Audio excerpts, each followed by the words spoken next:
Back to sprint car racing this year. Of course, last year for New York sprint car drivers, 360s anyway, only 2 races, a Patriot race at Canandaigua and an ESS race here at Can-Am. So this week at Speedweek, if everything works out, we're going to more than double that.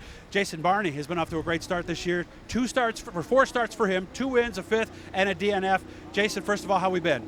It's been good. It's been good. Summer's going by fast, but thankful to be racing again and been looking forward to this week, and we'll see what happens. Hard to believe we're coming up on July. I mean, this is kind of the halfway point already. I can't believe it. Can you? I can't. I definitely can't. It's gone fast, but a lot of racing left. We've kind of been slow the last month of June, but it's going to pick up in July and August, and it should be busy. So we're trying to gear up for it, trying to prepare, and just going to have to get through this week first and one night at a time. And I would imagine for everybody with a wing on top of their car here, this year's Speed Week has to take on a new importance since we missed so much last year. It is. I think it's very important for us to kind of get back to normal and get back racing, and kind of get the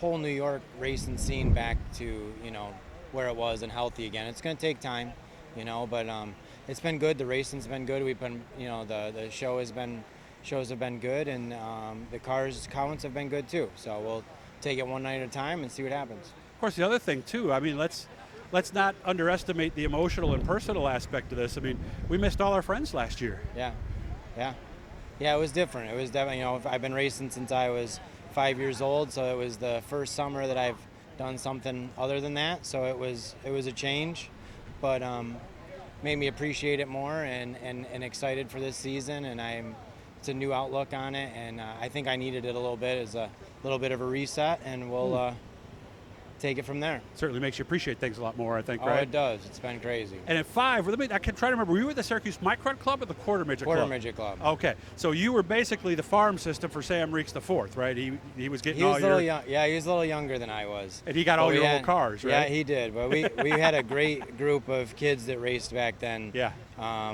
Some that, probably 5 or 6 of us that are still racing. So it was a great group, and it's fun to still see them racing, and to I still talk to kids that I raced with back then, and it's something that if you haven't done it before, it's extremely special. Yeah, I really hit this hard, guys. It changed my daughter as a person, made her a better person. Yeah. I'm sure it made you a better kid and more respectful kid too. Yeah. So look into it, do it, and then someday I got to get a list together and try to figure out how many guys ran big cars, guys and gals that ran big cars after coming out of there. So how's business? Because you're tied up in this. You have a business. This is your main income. How bad was last year, and how much better is this year? Last year wasn't as bad as I thought it was going to be. Really?